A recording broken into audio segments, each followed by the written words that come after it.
everybody, and welcome to our afternoon session. We're so glad to see you here.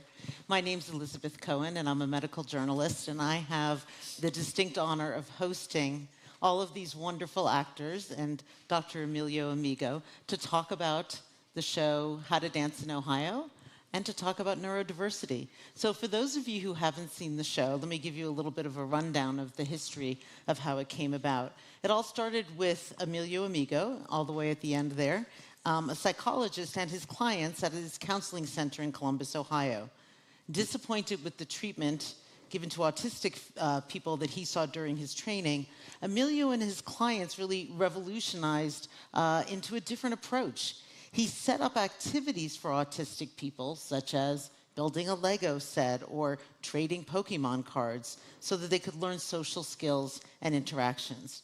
When he realized that many of his autistic clients had not attended their high school prom or their homecoming, he started the Amigo Spring Formal, and the first one was held in 2013. Word spread, and two producers, Alexandra Shiva and Barry Perlman of Gedalia Pictures, approached him about making a documentary. It premiered at the Sundance Film Festival in 2015 and was then acquired by HBO, where it's had more than 65 million views. Broadway then came calling, and in July of last year, How to Dance in Ohio, the musical, premiered on Broadway, and all of the autistic characters are played by autistic actors. So before we talk to these amazing actors, let's take a look at a piece of the show. Hi! Welcome! We are going to do a show for you. There is music in it, and dancing, of course. The show is based on things that actually happened, but parts have been embellished for dramatic purposes. You have to spice things up in Ohio. There is this saying, if you've met one autistic person, you have met one autistic person. You are now meeting 7 autistic people.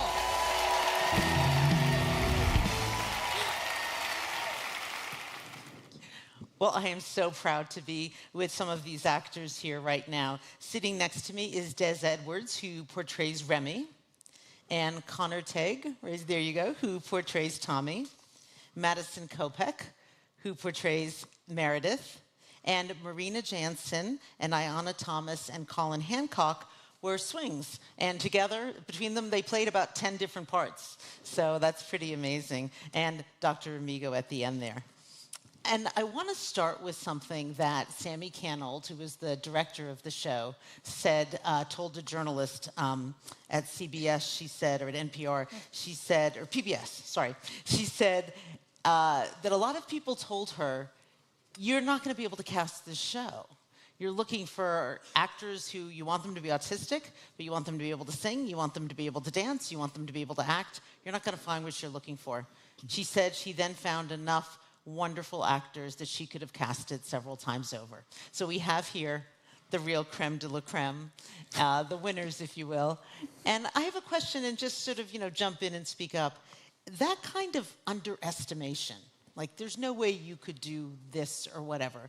Have you seen that in your own lives, professionally and personally? Yes, sorry. It is unfortunately a very common thing that happens, and it's not even necessarily upon meeting somebody, because sometimes you won't know that someone's autistic, but when people hear the word itself because of negative stigmas from the past that are still attached to the word, people automatically think, oh, well, this person can't possibly do X, Y, or Z, which, everybody has, autistic or not, has strengths and difficulties. So to just assume that people can't do it is, it hurts, but it is unfortunately something that is common.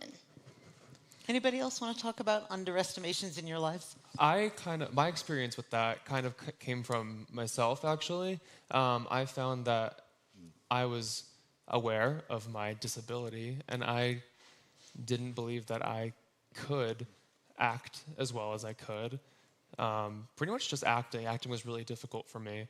I was like, how can someone with autism recreate human behavior to this level? And I would always kind of beat myself up. But so But I had support from my teachers and stuff, but it was really just me most of the time. So, yeah.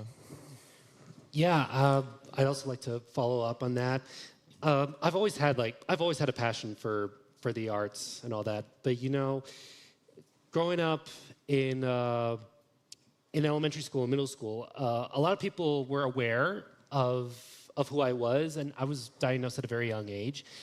And it was hard for me to fit in because people would say things that would probably trigger something, and I didn't like that. But once I got up to my high school, then leading up to college, it was a lot more accepting, and I was a lot more open about myself. And just to land on Broadway and to be here, I'd say it's a bit of an accomplishment. Without all the struggles, you wouldn't become stronger. A bit of an accomplishment, an amazing accomplishment. For everyone. Really, really incredible. Bet. Was this the Broadway debut for all of you? Yes. Okay. And had any of you been in the arts, like on, not Broadway, but in a professional way before this? No, not for me. I actually came straight from high school. I was casted when I was 17, still in high school. I actually met the composer of How to Dance in Ohio at a summer camp in Orlando at the Dr. Phillips Center. And I remember he was working on a show, but we didn't know exactly what it was. But yeah, he came up to me at like our final performance and was like, yeah, I think you'd be great for a role in my musical. And I was like, what? Yeah, it's just like he sent me the audition information and I got casted from there. So, I had never done anything professionally before. How to Dance in Ohio was my first professional production. And my third ever production at all. I had only done 2 productions before that, one of which had gotten canceled because of COVID. But, that was like my first professional production, and it ended up being my Broadway debut. So, yeah. So you went from high school to Broadway. Yes. Yeah. That's amazing. So before it was on Broadway, I don't know if I'm using the right theater term, it premiered in Syracuse? Yes. Or Yes. It made us off-Broadway premiere. Okay, the off-Broadway premiere, thank you. Out-of-town tryout. Out-of-town. Yes. Oh, out-of-town tryout, I like that. Yeah. And Emilio, that's when you met the cast, is that right? Can you tell me about, you brought a list of questions. Tell me Yeah, I about sure those. did. Over 100 of them. Once we knew that a musical was being developed and so forth, our clientele, because I have over 100 autistic and child, teen, and adult clients, we were following very, very closely. And when they knew that I was going to the premiere at Syracuse, we spent like a month accumulating questions, and they wanted to know. I mean, they had questions like, "How come they weren't cast?" Or who was going to be playing them, and Selena Gomez. Hopefully, like we had it was amazing. But every question was accepted. And then I came and I asked the producers, can I spend some time with, the actors? I've got some questions for them. And so it was like an open invite. And honestly, I thought maybe 1 or 2, the actors would be open to that. And all 7 of the principal actors and 1 of the swing actors were present. And we spent over an hour. And there were tears, there was laughter. It was like, that's when I bonded. That's when we all became family. And I was hooked, and that was, the first of my 17 performances that I took in. So it was an amazing experience. What's that? Videotaped it too. Yeah, it was videotaped. And I said, why are you doing that? He goes, well, we're thinking about, maybe making a documentary about the musical that's about the documentary, that's about your work. Like, whatever. Okay, I'm game. Let's do it. Now, before the whole production started, you said there were a lot of Google Docs from the producers and directors. What kinds of, they wanted to get your thoughts on a lot of things. What did they want to know? Oh, like the Google Forms? Google Forms. Yeah, okay. We had access needs surveys. So basically before anything that we did, we had a Google Form sent to us, like a survey. And it was basically like, what do you need to work best in the studio? And it was just things like costumes even, like what textures do you prefer? What textures do you not prefer? And honestly, I think access needs surveys should be used in everything. not only musical theater, but in just the workplace in general, asking people what they need. And these Google Forms were not only available to us autistic actors, but also to the neurotypical actors as well. And not even the actors, but to like the ushers and like, you know, costume team, like literally everybody in that building had a survey based on like how they learn best, like, you know, what do they need to do their best work. And yeah, it was extremely helpful. Yeah, it also helped out with our rehearsals. Like when we had rehearsals for Broadway, it's the most recent thing I can think about. We had a cool down space. Like if either one of us needed if we're stressed and we need to like recollect ourselves, we just like either take a moment out either out in the hall or in that cool down space where there's like fidgets and a place to lie down in. Yes. So that really helped us like have a really good working environment, and there was a lot of trust, and not only in each other but also in the entire crew and basically from everyone.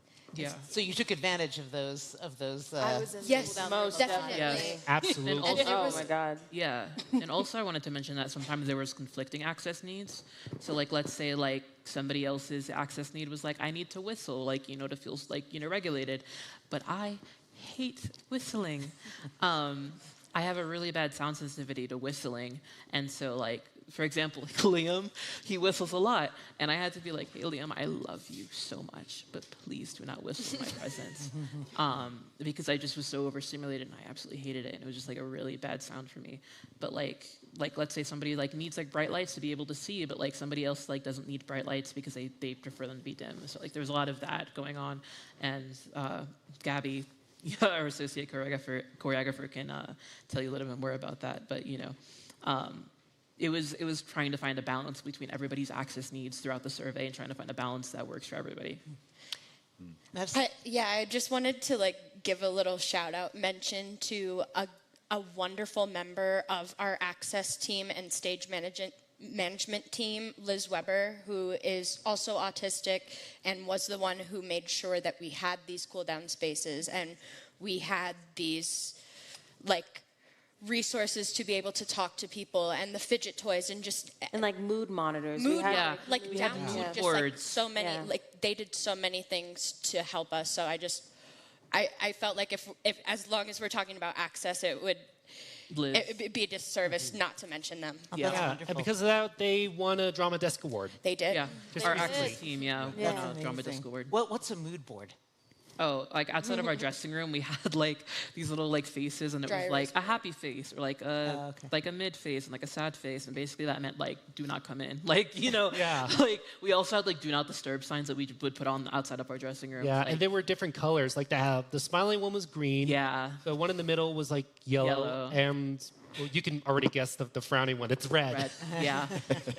But that was very helpful. We also had like whiteboards too, so we could like write stuff. And like for example, like somebody like one day was like, "Hey, I'm nonverbal right now. You know, maybe don't come in." But you could write whatever you wanted. Like one time I wrote, because I was fun fact, I was doing an audition for this like, you know, crime show, and I had to scream, and I was like, I wrote on my board, "If you hear me screaming, I'm okay." Yeah. So that was very helpful for multiple reasons, and access can come in so many different forms, but it benefits everybody regardless of, you know, neurotype. So yeah. Yeah, we also had like a little card.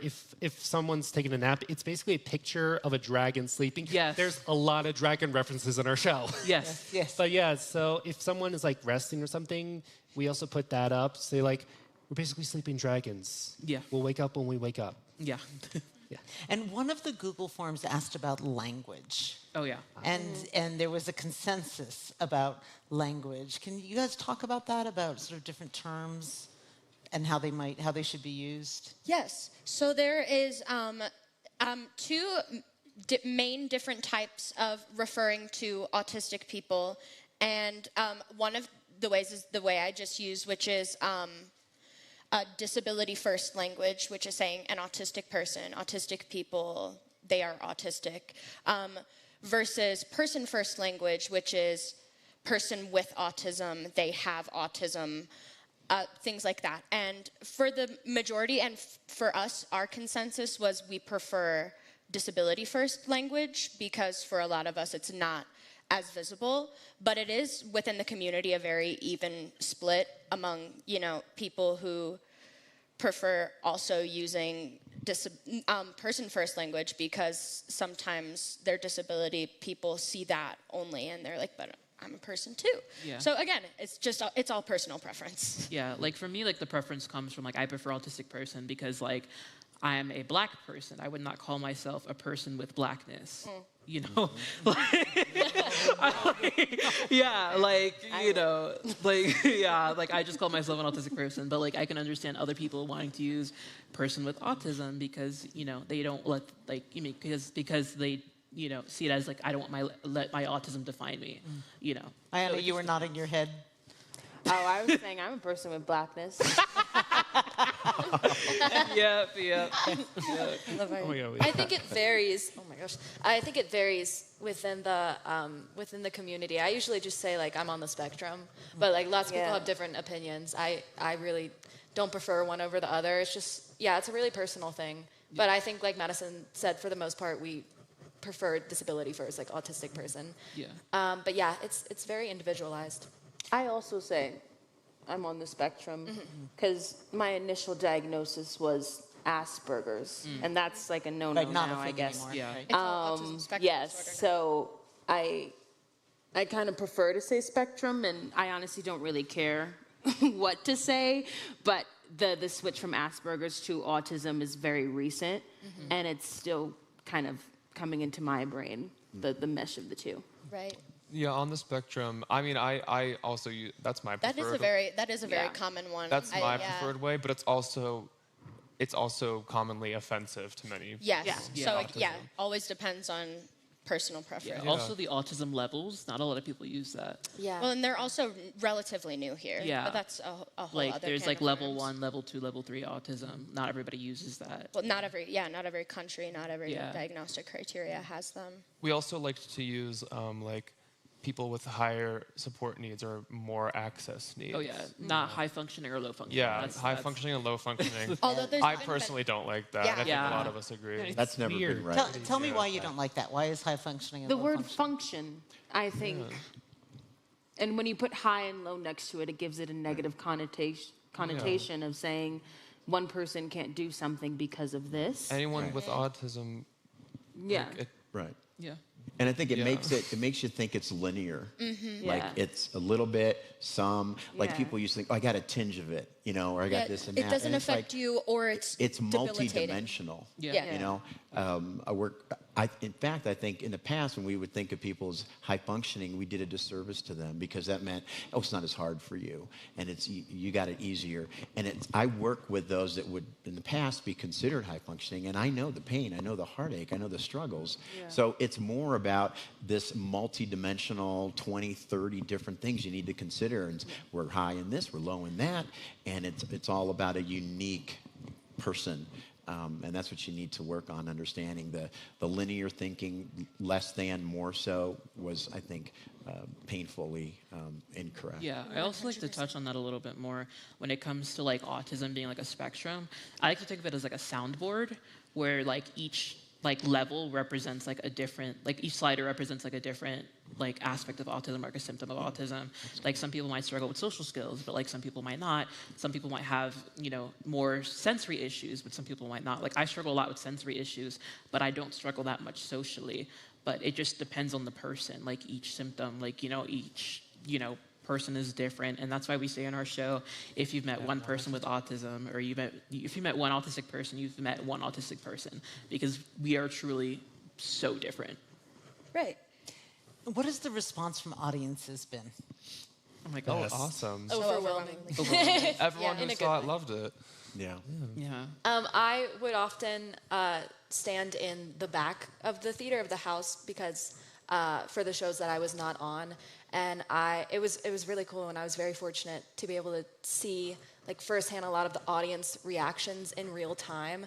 I would have people come up to me, come up to the other swings like Collin and Ayanna, and be like, oh my gosh, you're a swing, like you're autistic, I'm autistic, and just like connect with us. and especially like the people who would stay after the performance to go and meet the actors at the stage door. I mean, they would have like personalized gifts for us. Fan art. Fan art, and just, I've been a theater kid for a long time, and I know what it's like to be in love with a show, but I have never seen a level of just like love and appreciation. I mean, there was someone who saw the show like 20 times. Someone wrote me a sonnet. Yeah, it's just like the love and the appreciation that the fans, the community like has for this show is like something I've never seen before, and like probably one of my, like the best thing about being a part of the show was just like how much people connected to it. It was like just so beautiful to see. Yeah, just seeing our fans show their love for our show, it really makes us feel like we did a really great job. And when we like interact with them at stage door, when we're signing their playbills, they're like, I feel seen, this is me, and it's the best feeling. And just to hear their thoughts, especially on social media, it's like, we did it. Right. We did it. The fact that people, Oh, go ahead. like children or young adults. Young children, yeah. Yeah, Especially. yeah. So like young children would come up to us and be like, "I'm autistic too," and I'm like, And they're so can- proud of it. Like, can the any of you light guys in their imagine eyes when saying they that as say a it. child? No. Like No, I my would God, have no. I had no never. idea. Like I would have never. You couldn't like dig that out of me. Like that is But maybe one of the reasons why they felt so easy about saying it was they had just seen you Exactly. perform. Yeah. Yeah. And I mean, and they're younger and the times have changed, but seeing you. I think And one there of were the times big- where I would chant, "One of us! One of us!" Yeah, I will never forget like Carlos's son Luca, one of our castmates, his son, wrote in his diary one day and said, "One day I want to grow up and I want to be like Papa and Des," and I will never forget that, like truly, and that was like the very beginning of our process, and I remember like ever since then I was just like, wow. Like I now like it was the first time that I ever like was able to see like the impact that I was like making, and like I remember being like a little kid and like wanting to like see somebody like me on stage, and you know I've never seen like something like that before, like you know a fat black Hispanic physically disabled autistic person, you know that's also non-binary, like you know I would have never even dreamed of that. The closest that I ever saw myself was this musical called The Strange Loop. And that was only half of what I was, you know. So, you know, being able to be that representation for so many people is truly an honor. I was going to say, too, for me, one of the big surprises was that if you went into it thinking you were going to learn about autistic people, I think it went way beyond that. You learned about our humanity. I often think of my clients as severely human. You know, like so purely human, no pretenses. Like they can show us more about who we really are because you guys are so honest and real, and it just reminds us of all of our struggles. And so I saw the neurotypicals, I saw the parents, I saw individuals who were appreciating the autistic lives presented, but they saw themselves. I've been anxious, I've been insecure, I've been, judged, I've been disregarded and so forth. So you guys were carrying the torch, for every human who's been disenfranchised or not respected, and through the lens of an autistic person. So you guys changed lives. You really did. That's amazing. The characters that you portrayed, you met them in person. Yeah. What was that like? Incredible. Oh my gosh, I was so nervous. Surreal. I was like, what if he doesn't like me? I was like, what if I completely messed up everything? Like, this is not like him at all. And because Remy, I played Remy, but Remy is not pictured much in the documentary, although the creative teams have spent so much time with him, behind the scenes. And I was so scared that Remy was not gonna like me. And he I remember adores you. He adores you. He loves me. I love him. We send memes back and forth with each other. We'll send memes back and forth with each other, because my character's really big in pop culture, and so is Remy. He's a cosplayer, and so he'll send me movie trailers and stuff, and I'm just oh my gosh, I love him. Yeah, and I got to meet the real Tommy on our opening night, and looks very different from how I portrayed him. And you know, he was mostly quiet, but you know, he was cool. He was really cool. And the difference was so my interpretation of Tommy, my character does not like collared shirts. He definitely wore like a tuxedo and all that. And I obviously wore a tuxedo on opening night. The same colors as my character wears in the show, like the clips you saw, is mostly red. But no, I met the real Tommy. He was super cool. And his mother wanted the picture of the two of us. And, well, wish granted. Yeah. That's amazing. So Des, Madison, and Conor, since you portrayed the same character for quite a while, did you feel like that character grew and changed during the time? So much. In what way, Conor?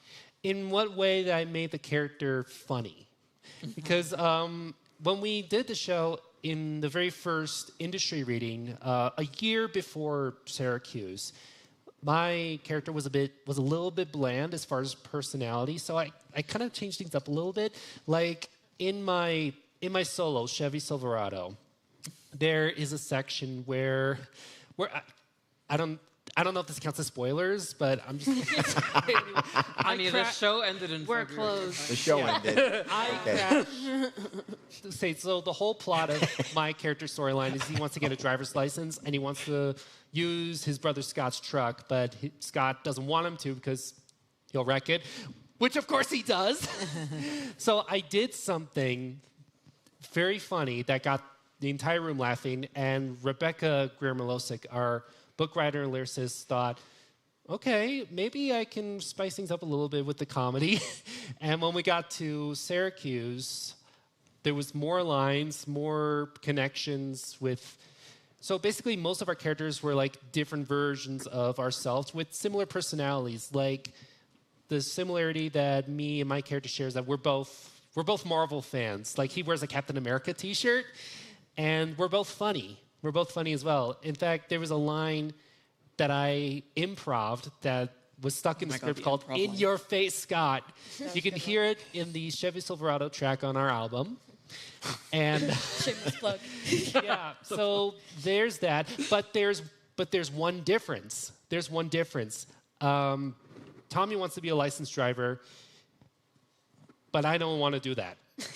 No, not me. I'm good with the subway. I'm a city guy, but I can drive a go-kart. I've done a few go-karts in amusement parks, so that's my limit. Yeah. And speaking of improv Stay in your lane. lines, Stay in your lane. Speaking of improv lines, my character had a lot of improv lines in Syracuse that were later solidified in the Broadway show. But one of them, you guys know what I'm talking about, the Spice Girls one. So my character's a cosplayer, and they gave me the chance improv, a certain part. And the monologue, I was like, oh yeah, I've dressed up as Doc Ock, and Ursula, and one of the lines that I made up in the room was yeah, I've even been the 6th member of the Spice Girls, autistic Spice. That's one of the best lines in the entire show. I made that up. And they had kept it in the script. Thank you to Nicole D'Angelo, who's on our Access team, because I almost cut it. And Nicole D'Angelo was like, I need you to keep this, or I'm leaving, I'm quitting. Yeah. And Autistic Spice, that was me. Yeah, and Sammy was also on board with my improv line. She's like, I love that improv. We're keeping it. Yeah, but when I said Autistic Spice, everybody in the room went silent. All the neurotypical people were like, can he say that? Is that loud? And I was, but yeah. That's great. Madison, when you met Meredith, the real person, she was wearing headphones and reading a geography book? Which is how I start one of my scenes, Unlikely Animals, in a diner unit, sitting at a table with my headphones on the table and a geography book. The day that I met her, I was fortunate enough. She's not the type that really likes to meet new people, but she was willing, so I was like, okay, great.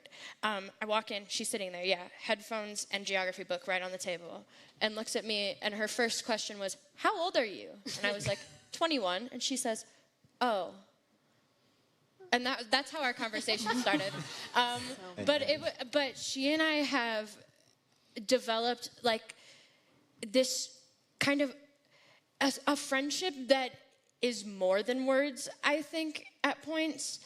like, because all 7 of the original cast members, of the original characters, like the people that our characters are based on, came to opening night. And I was not expecting her to come, and she did. On one condition, that she could go to the aquarium, because she's a huge geography fan, which is also a part of the show. But she really loved it, and she said that she was proud of herself for going. And that's not a word that she uses often, and I'm just, it's very cool that was able to, invoke that in her, and, for her to feel a sense of security in herself. Yeah. That's amazing. Also- Did you just follow up with her? Is the headphones in the geography book like sort of losing yourself in something? Is that, do you empathize with that at all? Is that a part of your... 100%. I do it in very different ways. I'm a doodler, and I always have been. I was always the kid in class that was drawing, and teacher always thought I wasn't paying attention and asked me whatever question, and I could tell them the answer because I was paying attention. I just wasn't looking. And that is also a common thing with autism. We tend to focus better when we're not making direct eye contact or when we're looking away. But because it is such a formality to do that, people will be like, oh, it's disrespectful, you're not paying attention, blah, blah, blah, blah. But yeah, I very much empathize with that, with needing something there just to have. I mean, we all do it. Like our cell phone, what do you do when there's just a lull in a room with people you don't know? You pull out your cell phone. Like, it's a very similar thing. So what was it like then, performing in front of thousands of people? If that's sort of your natural personality to have headphones and a geography book? Yeah, again, there's so much comfort, I think, for me personally, playing a character and, knowing that character and being able to develop that character. I can just go in front of an audience and do that. But if you ask me, like, on the spot, oh, can you sing something for me? Like, I'm going to freeze up and I'm not going to be able to do it. And people will wonder why that is, but yeah, it is. It does come down to like the comfort of it and like the routine of like knowing this character, and it does help that she is very similar to me in a lot of aspects. And Ayanna, you mentioned sometimes that family members will ask you to sing. Oh, all the time, but I do not like the small group, intimate. No, pay me, Mom. Yeah. Aside from the lack of... Pay me $50 and I'll sing you Somewhere Over the Rainbow. Aside from the lack of pay, why do you think you would prefer to perform in front of hundreds rather than 5? I think it's a common performer thing. It is. It's not an autistic thing. I think it's just like a performer thing. I like to look at people when I'm performing, but when you're in a small group, you have to look at their eyes and you have to... It's kind of embarrassing. It's embarrassing. Like, why am I singing a theater song? Colin, what do you think? Oh, I was just saying, like, it goes back to, like, eye contact. Like, it's just difficult. Right. And I guess since it's a common performer thing, I don't know, it's difficult for neurotypical people, too, to make eye contact while they perform. I just think that's interesting. Yeah. It's honestly it's better than just having 3 to 5 people. It's better to have like thousands more. I guess depending on the capacity, because like if you're performing and if you're doing it in front of, I guess like I said, 3 to 5 people, especially family members, it can sometimes be nerve-wracking. Like I love my parents deeply, but sometimes they ask me so much, and I'm like, please stop. Yeah, also. But I do it anyway, just for the sake of it. But there are times where I'm like, no, just let me mingle. It's a common thing because, art, whether it's theater, whether it's visual art, it's a way for everybody to escape. So I think when art is very personal, and we do share it in the terms of we're being told to share it. Yeah, we're being told that this will be, like, we have a story, we have lines, we have songs, we have choreography that is set in place for us to do. And so it's kind of the expectation. So I'm able to escape, and there's a separation where I'm on the stage and everybody there can look inside of me, but I don't need to look inside of them. Yeah, exactly. And also there's sort of safety in that. Like safety in numbers is very different, like usually when people say it, but I feel like it does apply there as well, because like you look out to an audience of a bunch of people, like you can't really recognize, but when it's like one or two, like you don't have really anywhere else to look. I think it also goes hand in hand with like masking, like, you know, trying to act neurotypical. And scripting as well. Like I do a lot of scripting. Like I literally cannot go and order my food if I don't have my order typed into my phone so I can read it out loud to them. Like that's an accommodation that I've made for myself. Like I cannot order anything if I do not type it out first and read it out, even though I know exactly what I'm going to order. But it's a lot easier to talk to people when you have words that you already have prepared to say. Like there's a line in our show that's like, I like to socialize but don't know how. And like that's just what it feels like. Like I want to connect with people. I want to perform. I want to do this, but I need to know how to do it first. Yeah, because how will I survive tomorrow if I'm this nervous now? We'll sing that together.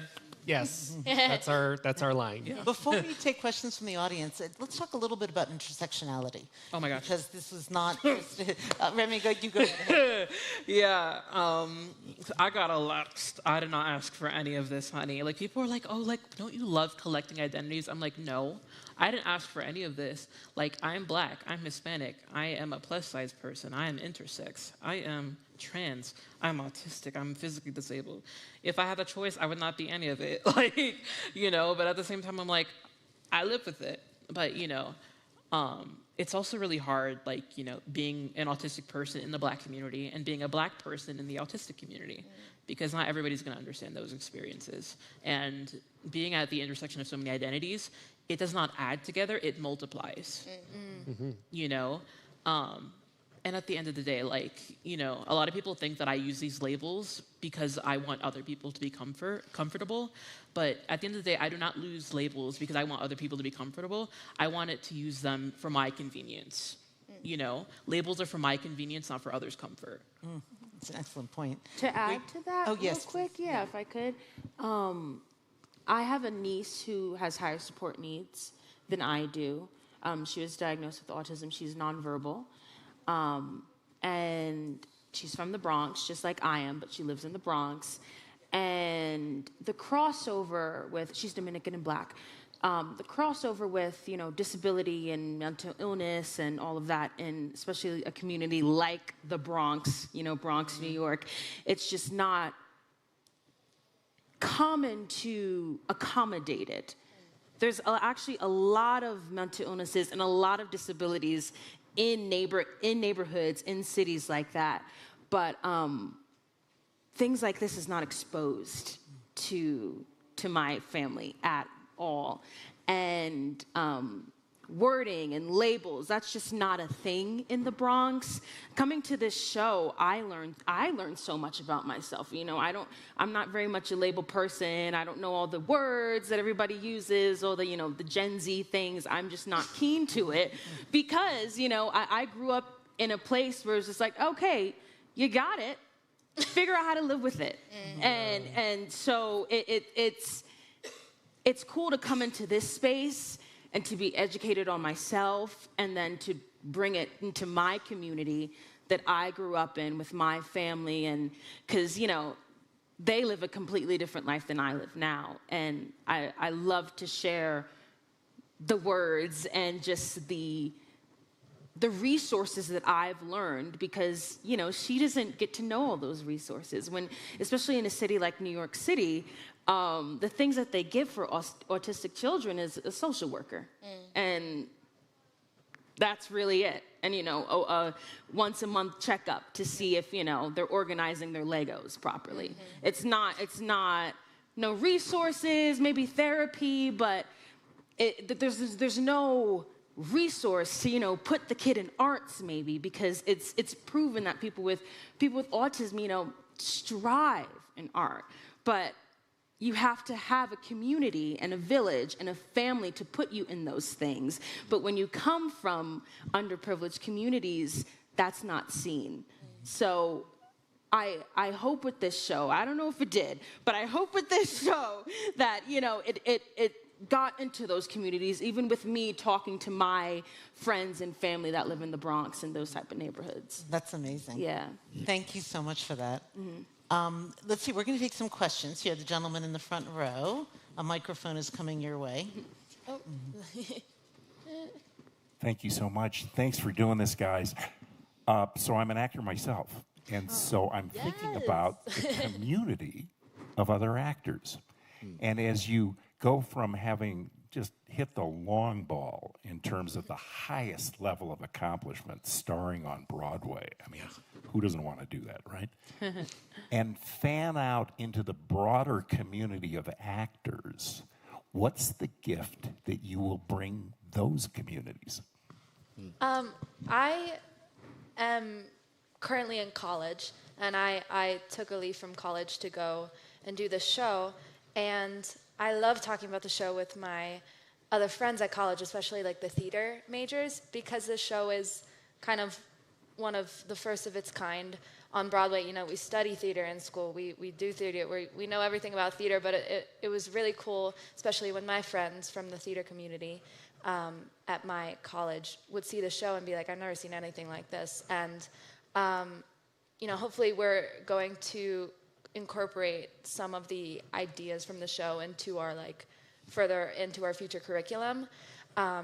Yeah, I have been talking with, like, some of my professors about just, you know, maybe bringing some of my castmates to talk to my school. Yeah, I think it really just expanded the minds of a lot of, like, theater kids, especially with our generation, because it is a show kind of unlike any other. And it was really cool to, like, just see them be like, wow, I was, like, not expecting this from, like, a Broadway musical. Yeah. To add to that, I also left school for this show. I left my senior year of college. And I went to a school for musical theater. And as a young person, it's becoming common now, but you don't really see young people on Broadway or in film. I mean, more in film and TV because they want to keep it real. But especially on Broadway, you know, you have a 30-year-old play a 17-year-old. So, you know, I get to answer all the questions of how is it being a young person around all these Broadway veterans and getting all their knowledge and they're all like all the wise words, and I'm just collecting all of this so I can share with others, and I'm a part of this organization in the city called the Harriet Tubman Effect, that we have a season now called Reparation Season, and we work in the theater community in New York City, reallocating wealth is what we call it, reallocating our time and our money, or, you know, helping somebody if they have a new project they want to do. And right now I'm working on a project regarding swings, because I was a swing in the show, and creating a swing handbook. So I'm currently editing and writing things for that, because there isn't really that much knowledge. It's just word of mouth about how to be an understudy, standby in a swing. And you kind of just have to, you're thrown in there and into the machine that is Broadway. And then you kind of figure out your own method, and you gain more anxiety, and you're eating your skin and all of that stuff. So I'm working right now to, like, write a handbook, and we're trying to shop it around to different universities on, this needs to be taught in school. Come to my university. Because so many young people will start out as an understudy, start out as a swing. It's very rare for young people to start out as a principal role. So it's become my new passion to, like, really educate people so they're not dumbfounded when they get a job and they're like, what do I do? You know, because Broadway is a machine, honey. Hard work. Well, the thing with our show, it was the first to do so many things. Yeah. I mean, it's how I see it is a little easier said than done, but, like, we have an entire crew, lights, sound, costume. Like, there's so many people involved in this building, and they all were trained the same way. The idea is that they're going to they hop from show to show. They're going to take what they learned and try to apply it to these other companies, like Wicked, I don't know, Hamilton. Hamilton. And then, like, just the fact that it happened, like, we're all going to grow to, I mean, we're gonna share. I don't know. Like I plan to like. I mean, I want to be like an educator at some point. Like Yeah. Like this, the fact that this happened, I see it as like it's just gonna keep getting. There's no way that what we did is just gonna like disappear. Yeah. Like it's gonna keep growing and growing, probably so slowly, like frustratingly slow. But yeah. That's amazing. Yeah. I mean, what you did when people look backwards, they're going to see this show as a first, and that things got better and different from there. We have time for, I think, maybe one more question. Did I see the woman in the back there? Oh, it was a battle. Hi, my name is Zoe Marinello Cohen. I'm a professional ballet dancer. I've been a dancer for 15 years and a principal. And I, first of all, I loved your performance the other day. Thank you. And I wanted to ask how you feel being in a cast with other autistic people, because I have synesthesia and I've had the joy of working on several productions with other synesthetes, and it's like going into a room with people who speak the same language as me, whereas most of the time I am the only person in a cast who is not typical. So I just wanted to know if you had a sense of camaraderie or how you felt differently being in this cast than how you might feel in other productions. Yeah, it was kind of like coming into a place and like being like, oh, I already have friends. But at the same time, it's like we are all so different. Like we are truly all so different. Like, you know, and it's kind of, you know, for me, it's like I know I have a community, but at the same time, it's so easy to feel so alone. 'Cause like, you know, I could be surrounded by people that are just like me, exactly like me, and like I will still find a way to like have that thought process where like it's like I'm still alone, you know.